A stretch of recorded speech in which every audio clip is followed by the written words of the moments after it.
কেউ মারা যায় আকাম কুকাম করতে করতে।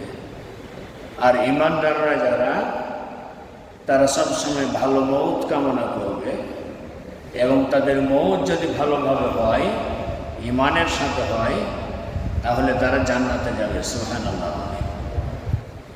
তাহলে মরবে সবাই। তো শাহাদা শব্দটি একটি আরবি শব্দ, শিন হা দাল, শাহাদা শব্দ থেকে তার উৎপত্তি হয়েছে। এই শব্দ থেকেই নির্গত হয়েছে শহীদ, যার অর্থ দাঁড়ায় যিনি উপস্থিত হয়েছেন, যিনি দেখেছেন এবং যিনি জেনেছেন, যিনি স্বচক্ষে দেখে কিংবা অন্তর্দৃষ্টি দিয়ে দেখে উপলব্ধি করেছেন, সেই ব্যক্তি যিনি দেখা, জানা, উপলব্ধি করা বিষয়ে বিবরণ বা সাক্ষ্য দিচ্ছেন।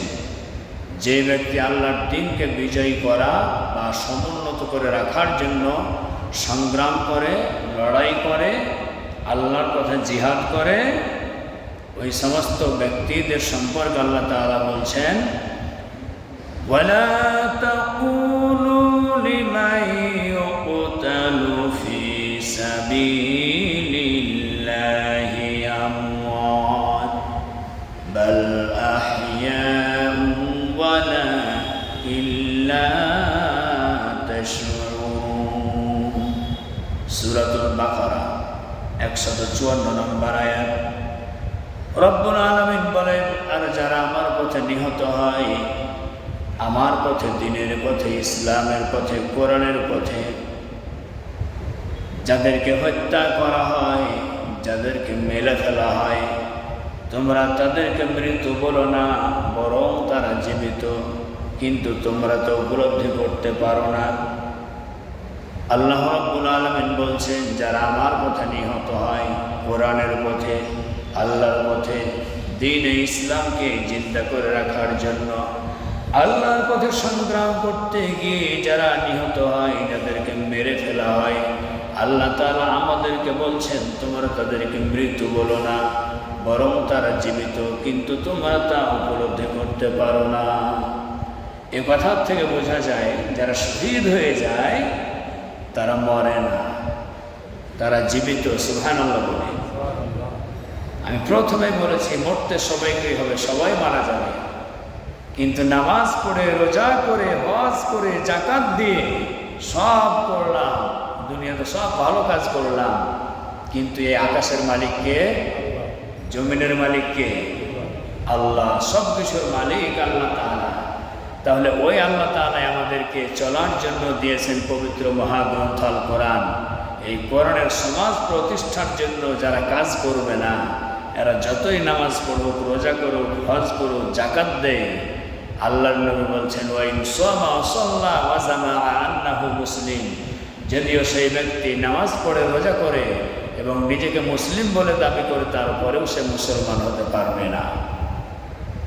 তাহলে দেখুন, নামাজিদের মধ্যে কত নামাজি আছে, তাহাজ্জুদে পড়ে, মক্কা মদিনা ঘুরে এসছে, তারপর ওর দিলটাই একবারও চাই না যে আল্লাহর কোরআন দিয়ে দেশটা চলুক। ওর মনের চাহিদাটা একবারও জাগে না যে আল্লাহর কোরআন দিয়ে দেশ চলুক, সমাজ চলুক, রাষ্ট্র চলুক, এটা তার দিল থেকে একবারও জাগে না। আল্লাহর রাসূল বলছেন, যদিও সে নামাজ পড়ে, রোজা করে, হজ করে, যাকাত দেয়, তারপরে তার মওতটা হবে মুনাফিকের মওত। নাউজুবিল্লাহ বলেন। বুঝতে পারছেন কথা? জি। আল্লাহ রাব্বুল আলামিন বলেন, ওয়ালা তাহসাবান্নাল্লাযীনা কুতিলু ফী সাবিলিল্লাহি আমওয়াতা বাল আহইয়াউন ইনদা রাব্বিহিম ইউরযাকুন। সূরা আল ইমরান 169 নম্বর আয়াত। আল্লাহ রাব্বুল আলামিন তিনি আবারও বলছেন, আর যারা আমার পথে নিহত হয়, আমার পথে পথ চলতে গিয়ে যাদেরকে হত্যা করা হয়, মেরে ফেলা হয়, তোমরা তাদেরকে মৃত বলো না, বরং তারা জীবিত, এবং তারা আমি আল্লাহ তাআলার পক্ষ থেকে কবরের মধ্যে তারা রিজিক পেতে থাকে। বলুন সুবহানাল্লাহ। বাল আহইয়াউন ইনদা রাব্বিহিম ইউরযাকুন। যারা আমার পথে নিহত হয়, তো তোমরা তাদেরকে মৃত বলো না, বরং তারা জীবিত, এবং আমি আল্লাহ তাআলা তাদেরকে কবরের মধ্যে রিজিক দিয়ে থাকি। বলুন সুবহানাল্লাহ। সম্মানিত উপস্থিতি, তাহলে এই পৃথিবীতে আল্লাহ তাআলা তিনি যখন আমাদেরকে পাঠিয়েছেন, আমাদেরকে কার গোলামের জন্য পাঠিয়েছেন? আল্লাহর গোলামি হতে হবে। নামাজ পড়বো যে আল্লাহর খুশির জন্য, দান করব সে আল্লাহর খুশির জন্য, দান করলাম যে আল্লাহর খুশির জন্য, কাউকে ভালোবাসলাম যে আল্লাহর খুশির জন্য, আবার কাউকে ঘৃণা করব ওই আল্লাহর খুশির জন্য। আল্লাহর নবী বলেছেন, মান আহাব্বা লিল্লাহ ওয়া আতা লিল্লাহ ওয়া মানা লিল্লাহি ফাকাদ ইসতাকমালাল ঈমান। মান আহাব্বা লিল্লাহ, কাউকে ভালোবাসতে হলে আল্লাহর জন্যই ভালোবাসবেন। ওয়া আতা লিল্লাহ, কাউকে খুশি করতে চাইলে আল্লাহর জন্য করবে, এবং কাউকে অসন্তুষ্ট করতে চাইলে আল্লাহর জন্যই করবে। কাউকে ভালোবাসতে হলে আল্লাহর জন্যই ভালোবাসবে, কারোর সাথে শত্রুতা করতে হলে আল্লাহর জন্যই শত্রুতা করবে। সেই ব্যক্তি ইমানের পরিপূর্ণতা লাভ করবে। আমার প্রিয় ভাইরা, আল্লাহ রাব্বুল আলামিনের খুশির জন্যই আমরা সালাত আদায় করি। নামাজ শুরু হলেই, নামাজের সময় হলেই আমরা মসজিদের দিকে ধাবিত হয়। কাকে খুশি করার জন্য? আল্লাহকে খুশি করার জন্য, আল্লাহ রাব্বুল আলামিনকে খুশি করার জন্যই ধাবিত হই। আল্লাহ রাব্বুল আলামিন তিনি বলেন, ওয়াল্লাযীনা কুতিলু ফী সাবিলিল্লাহি ফালান ইউদিল্লা আ'মালাহুম সায়াহদিহিম ওয়া ইউসলিহু বালাহুম ওয়া ইউদখিলুহুমুল জান্নাতা আররাফাহা লাহুম। সূরা মুহাম্মদ 4 নম্বর, 5 নম্বর এবং 6 নম্বর আয়াতে কারিমায় রব্বুল আলামিন বলেন, আর যারা আল্লাহর পথে নিহত হয়, আল্লাহ রব্বুল আলামিন কখনো তাদের আমলসমূহ বিনষ্ট করবেন না। তিনি তাদের পথ দেখাবেন এবং তাদের অবস্থা সুসংহত করে দেবেন, আর সেই জান্নাতে তাদের দাখিল করবেন, যার সম্পর্কে পূর্বে তাদের অবহিত করেছেন। সুবহানাল্লাহ। আল্লাহ তাআলা অত্র আয়াতের মাধ্যমে আমাদেরকে কথাটাই বোঝাতে চেয়েছেন, যারা আল্লাহর পথে নিহত হয়, আল্লাহ তাআলা তাদের আমলগুলি নষ্ট করবেন না। সুবহানাল্লাহ। তাহলে আমাদের মওত হতে হবে কার পথে? আল্লাহর পথে। আল্লাহর পথে আমাদের মওত হতে হবে। আল্লাহ তাআলা তিনি আমাদের আমলসমূহ বিনষ্ট করবেন না। তিনি তাদের পথ দেখাবেন এবং তাদের অবস্থা সুসংহত করে দেবেন, আর আল্লাহ রাব্বুল আলামিন তাদেরকে জান্নাতে দাখিল করবেন। এই জান্নাতের কথা, পরকালীন জীবনের সুখের কথা, আরামায়েশের কথা, পরকালীন জীবনে যে জীবনটা অনন্তকালের জন্য হবে, ওই অনন্তকালের জীবন সুখে থাকার জন্য আল্লাহ রাব্বুল আলামিন অনেক মেসেজ তিনি দিয়েছেন। আল্লাহ রাব্বুল আলামিন তিনি মুমিনদের গুণাবলী সম্পর্কে বলেছেন, ওয়াল মুমিনুনা ওয়াল মুমিনাতু বা'দুহুম আউলিয়াউ বা'দ। মুমিনদের গুণাবলী সম্পর্কে আল্লাহ রাব্বুল আলামিন সূরা তাওবার 71 নম্বর আয়াতে কারিমায় জানিয়েছেন, আমাদের পরিচয় আমরা মুমিন। আমাদের পরিচয় কি? মুমিন। ঘুমাবেন না। আমাদের পরিচয় আমরা মুমিন, আমাদের পরিচয় আমরা মুসলিম, আমাদের পরিচয় আমরা ঈমানদার। এটি আমাদের বৈশিষ্ট্য, এটি আমাদের পরিচয়। আর যাদের পরিচয় এমনটাই হবে, আল্লাহ রাব্বুল আলামিন তাদের প্রসঙ্গে বলেছেন, ওয়া হুদাও ওয়া রাহমাতাও ওয়া বুশরা লিল মুসলিমিন। এই কোরআন যারা মেনে চলবে, এই কোরআন সম্পর্কে রব্বুল আলামিন বলছেন, ওয়া নাযালনা আলাইকাল কিতাবা তিবয়ানান লিকুল্লি শাই ওয়া হুদাও ওয়া রাহমাতাও ওয়া বুশরা লিল মুসলিমিন। আল্লাহু আকবার। আল্লাহ রাব্বুল আলামিন বলছেন, এই কোরআন আমি নাজিল করেছি, যেই কোরআনের মধ্যে এমন কিছু বাকি নেই যা মানুষের প্রয়োজন দেখা দেবে। এমন কিছু বাকি নেই যা আমি এই কোরআনুল কারীমের মধ্যে নাযিল করতে বাকি রেখেছি। মানুষের ইহজীবন, পরকাল জীবন, হাসরের জীবন, ফুলসিরাতের জীবন, জান্নাত জাহান্নাম থেকে শুরু করে সকল বিষয় সম্পর্কে আমি রব্বুল আলামিন এই কোরআনুল কারীমের মধ্যে নাযিল করে জানিয়ে দিয়েছি। বলুন সুবহানাল্লাহ।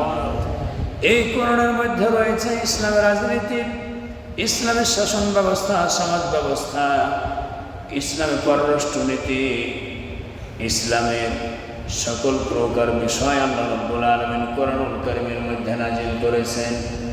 এই কোরআনকে যারা জীবন বিধান, সংবিধান হিসেবে গ্রহণ করবে, আল্লাহ রাব্বুল আলামিন বলছেন ওয়া হুদান, এই কোরআন তাদের জন্য হচ্ছে হেদায়েতের বাণী, ওয়া রাহমাতান, এই কোরআন হচ্ছে তাদের জন্য রহমতে ভরা মেসেজ, ওয়া বুশরা লিল মুসলিমিন, আর এই কোরআনটাই হচ্ছে মুসলিমদের জন্য সুসংবাদ। বলুন সুবহানাল্লাহ।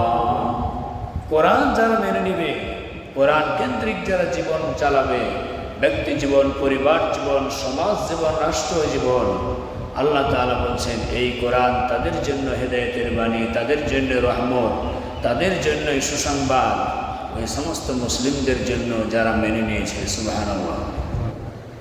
আল্লাহ রাব্বুল আলামিন মুমিনদের গুণাবলী সম্পর্কে বলছেন ওয়াল মুমিনুনা ওয়াল মুমিনাত বা'দুহুম আউলিয়াউ বা'দ, একজন মুমিন পুরুষ আর একজন মুমিনাত নারী, তারা একে অপরের বন্ধু, তারা একে অপরের সাহায্যকারী।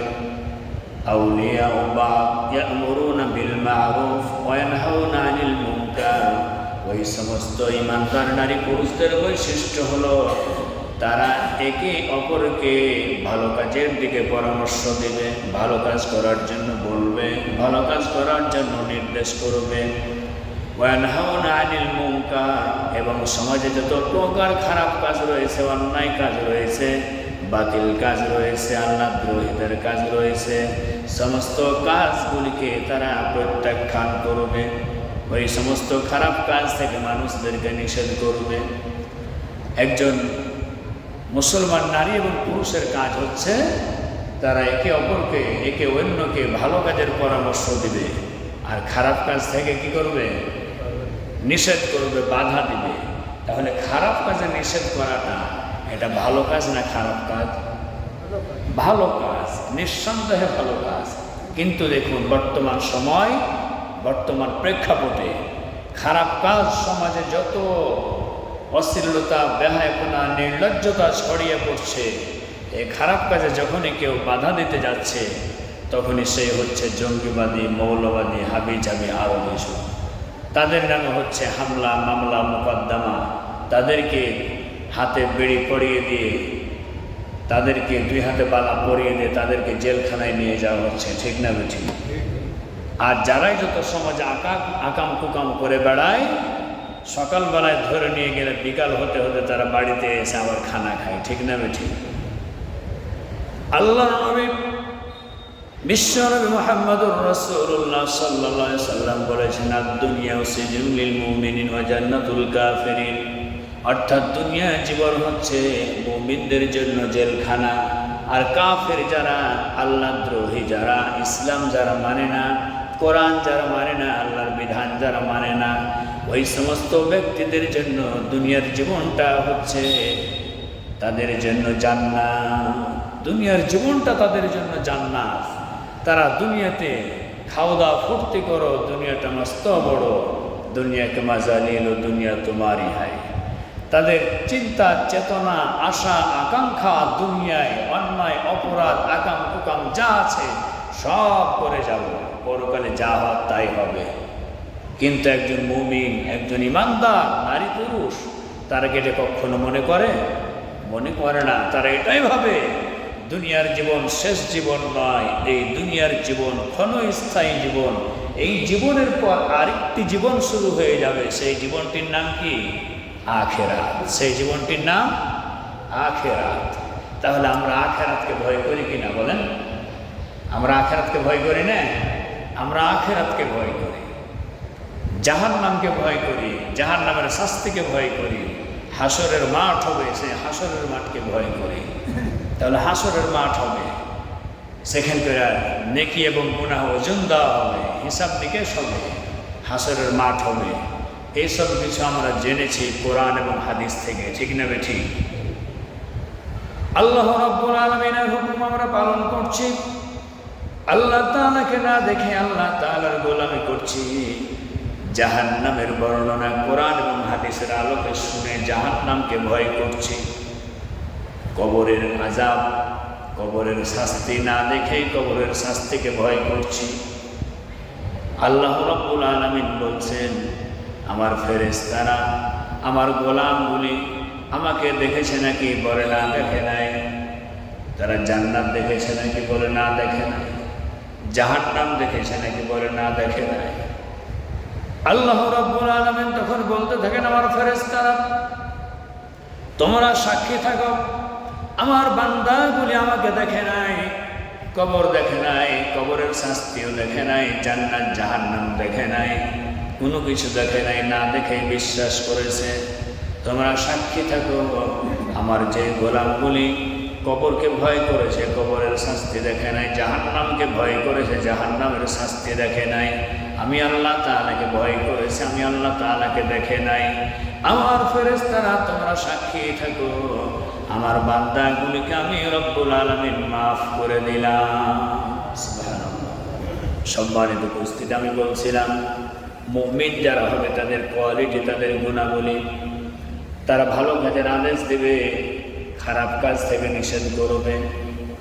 ওয়ায়ুকিমুনাস সালাহ, এবং তারা নামাজ কায়েম করবে। ওয়ায়ুতুনাজ যাকাত, এবং তারা যাকাত দেবে।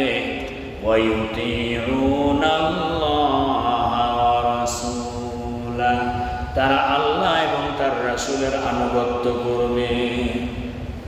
উলাইকা সায়ারহামুহুমুল্লাহ, আল্লাহ রাব্বুল আলামিন আরশ আজিম থেকে ঘোষণা দিয়েছেন, কোরআনুল কারীমের মধ্যে মেসেজ লৌহে মাহফুজ থেকে পাঠিয়ে দিয়েছেন। আল্লাহ বলছেন, ওই সমস্ত লোকগুলোর উপরে আমার রহমত বর্ষণ নাজিল হতে পারে। বলুন সুবহানাল্লাহ। কাদের উপরে? ওই সমস্ত মুমিনদের উপরে, যারা কি করবে? ভালো কাজের আদেশ দিবে, অসৎ কাজে নিষেধ করবে, নামাজ কায়েম করবে, যাকাত দিবে, আল্লাহ এবং আল্লাহর রাসূলের আনুগত্য করবে। এই কাজগুলি যারা করবে, আল্লাহ বলছেন আশা করা যায় তাদের উপরে আমার রহমত বরকত নাজিল হবে। বলুন সুবহানাল্লাহ। তাহলে অবশ্যই আমরা রহমত বরকত পাওয়ার আশা রাখি। কি বলেন, ঠিক না বেঠিক? আমরা আল্লাহ তাআলার রহমতি বরকতি চাদরের তলে আমরা অবস্থান করছি। অবশ্যই আল্লাহ তাআলার রহমত পেয়ে আমাদের জীবন ধন্য হবে ইনশাআল্লাহ। আল্লাহ রাব্বুল আলামিন ওই সমস্ত মুমিনদের জন্য তিনি আরো ওয়াদা করেছেন, ওয়াদাল্লাহুল মুমিনিনা ওয়াল মুমিনাতি জান্নাতিন তাজরি মিন তাহতিহাল আনহার। আল্লাহ তাআলা বলছেন, ওই সমস্ত মুমিনদের জন্য আমি আল্লাহ তাআলা জান্নাতের ওয়াদা করেছি। জান্নাত জাহান্নাম কত ওয়াজ আমরা শুনি। আল্লাহ তাআলা মুমিনদের সামনে যখন এই ধরনের কথা ভেসে ওঠে, মুমিনদের সামনে যখন জান্নাত এবং জাহান্নামের কথা হতে থাকে, আল্লাহ তাআলার উলুহিয়াত রুবিয়াতের কথা হতে থাকে, মুমিনদের ঈমান তখন আরো ঈমানটা বৃদ্ধি পায়। বলুন সুবহানাল্লাহ। কোরআন এবং হাদিসের কথা শুনতে ভালো লাগে না? ভালো লাগে। তার মানে যে ঈমান কিছুটা আছে বলেই আপনাকে ভালো লাগে। আর ঈমান যদি ভেজাল মার্কা হয়, কিছু থাকে, তো কোরআন এবং হাদিসের কথা শুনতে আপনাকে ভালো লাগবে না, খারাপ লাগবে, এটাই স্বাভাবিক। সম্মানিত উপস্থিতি, মুমিনদের জন্য আল্লাহ তাআলা ওয়াদা করেছেন, ওয়াদাল্লাহুল মুমিনিনা ওয়াল মুমিনাত, আমি আল্লাহ তাআলা মুমিন নারী পুরুষদের জন্য ওয়াদা করেছি। জান্নাতিন তাজরি মিন তাহতিহাল আনহার, তাদেরকে আমি জান্নাতে প্রবেশ করাবো। খালিদিনা ফিহা, যেই জান্নাতের তলদেশ দিয়ে নহরের ঝর্ণা প্রবাহমান রয়েছে, এমন জান্নাতে তাদেরকে প্রবেশ করাবো। বলুন সুবহানাল্লাহ। জান্নাতের মালিক কে? জাহান্নামের মালিক কে? আল্লাহ। তাহলে দেখুন, কত গ্রামপন্থী বামপন্থী লোকেরা বলে যে কেউ কেউ জান্নাতের টিকিট বিক্রি করে বেড়াইছে। জান্নাতের টিকিট বিক্রি করা, এটা আল্লাহ তাআলাই জান্নাতের টিকিট বিক্রি করে দিয়েছেন। আল্লাহ তাআলা বলছেন, আমি মুমিনদের নিকট থেকে তাদের জানমাল কিনে নিয়েছি, বিনিময়ে আমি আমার জান্নাত তাদের কাছে বিক্রি করে দিয়েছি। বলুন সুবহানাল্লাহ। তো এই কথাগুলি যখন আলেম ওলামারা ইমানদার লোকদের সামনে বলে যে আল্লাহ তাআলাই তিনি জান্নাত দিয়ে দিয়েছেন, তোমাদের মাল এবং জান তিনি চেয়েছেন, এখন বলুন তো আমাদের জানের মালিক কে? আমি না আপনি? আমাদের জীবনের মালিক কে? আল্লাহ। আমাদের ধন সম্পদের মালিক কে? আল্লাহ। তাহলে জানেরও মালিক আল্লাহ, মালেরও মালিক আল্লাহ। তারপর আল্লাহ বলছেন, ইন্নাল্লাহা আশতারা মিনাল মুমিনিনা আনফুসাহুম ওয়া আমওয়ালাহুম বিআন্না লাহুমুল জান্নাহ। নিশ্চয় আমি আল্লাহ তাআলা মুমিনদের নিকট থেকে তাদের জান এবং মালকে কিনে নিয়েছি, বিনিময়ে আমার জান্নাত তাদের কাছে বিক্রি করে দিয়েছি। সুবহানাল্লাহ। তাহলে জান্নাতের দাম কম না বেশি? জান্নাত এমন জান্নাত যে হাদিস শরীফের মধ্যে এসেছে, জান্নাতের একটা ইট যদি দুনিয়ার সমস্ত সম্পদ যা আছে সব যদি বিক্রি করে দেওয়া হয়, একবার নয়, দুইবার নয়, বারবার বিক্রি করে দেওয়া হয়, তারপরে জান্নাতের একটা ইট কিনার টাকা হবে না। সুবহানাল্লাহ বলেন। কি নিয়ামতে ভরা জান্নাত আল্লাহ দিতে চেয়েছেন। সুবহানাল্লাহ, সুবহানাল্লাহ। আমার বাবাজিরা, দুনিয়ার জীবন অল্পক্ষণের জন্য দুনিয়ার জীবন। কাঁচের গ্লাস নিয়ে আপনি দাঁড়িয়ে আছেন, হুট করে যদি আপনার তন্দ্রা ভাব চলে আসে, কাঁচের গ্লাসটা হাত থেকে পড়ে যাওয়ার সাথে সাথে আপনার কানে আওয়াজ আসে, চুরমার হয়ে যাবে, খান হয়ে যাবে। দুনিয়ার জীবনটা এরকমই, বেঁচে আছি এটাই আশ্চর্য। দুনিয়ার জীবন আমাদেরকে ছেড়ে চলে যেতে হবে। তো দেখুন, আল্লাহ তাআলা পরকালীন জীবনে যে জান্নাত দিতে চেয়েছেন, সেই জান্নাতের ওয়াদা আল্লাহ তাআলা করছেন যে আমি আল্লাহ তাআলা তাদের কাছে ইমানদারদের জান এবং মাল কিনে নিয়েছি, বিনিময়ে আমার জান্নাতটা তাদের কাছে বিক্রি করে দিয়েছি। সুবহানাল্লাহ। আল্লাহ রাব্বুল আলামিন বলেন, وعد الله المؤمنين والمؤمنات جنات تجري من تحتها الأنهار خالدين فيها ومساكن طيبة في جنات عدن ورضوان من الله أكبر ذلك هو الفوز العظيم الله أكبر। আল্লাহ তাআলা যে জান্নাত দিতে চেয়েছেন, ওই জান্নাতে শুধু সুখ আর সুখ, শান্তি আর শান্তি, আরাম আর আরাম। আল্লাহ তাআলা জান্নাতে আদন দান করবেন তাদেরকে। ওয়ারিদওয়ানুম মিনাল্লাহি আকবার, এবং আল্লাহ রাব্বুল আলামিনের এক মহা সন্তুষ্টি সেখানে রয়েছে। যালিকা হুয়াল ফাওজুল আযীম। আর এই জান্নাতটাই হচ্ছে বিরাট মহা সাফল্য, মহা পুরস্কার। বলুন সুবহানাল্লাহ। আল্লাহ রাব্বুল আলামিন তার হুকুম যারা মেনে নেবে, তার বিধান যারা মেনে নেবে, আল্লাহ রাব্বুল আলামিনের গোলামি যারা ঠিকভাবে করতে পারবে, আল্লাহ রাব্বুল আলামিন তাদেরকে জান্নাতে দেবেন। আমার প্রিয় ভাইরা, জান্নাতে যখন দিবেন, জান্নাতের পোশাক থাকবে শরীরে, জান্নাতের বিছানা থাকবে, জান্নাতের মধ্যে জান্নাতীরা সোফার উপরে হেলান দিয়া, পায়ের উপর পা দিয়া বসবে। সোফাতে যখন কারো বাড়িতে যান বেড়াইতে, চেয়ারে হোক আর সোফাতে হোক, বসতে দিলে ঠ্যাঙের উপর ঠ্যাংটা যখন উঠে বসা যায়, একটু স্বস্তি পাওয়া যায় না? স্বস্তি পাওয়া যায়, আরাম পাওয়া যায়। হেলান দিয়ে রিল্যাক্স করে বসবেন। বর্ণনা করতে গেলে শেষ করা যাবে না। যে সোফাতে আপনি বসবেন, যে চেয়ারটা আপনার জন্য জান্নাতে বরাদ্দ থাকবে, সেই চেয়ারটা হচ্ছে পুরোটাই হীরা মণি মুক্তা স্বর্ণে দেওয়া তৈরি। সুবহানাল্লাহ। মনে হয় একটা আশ্চর্যজনক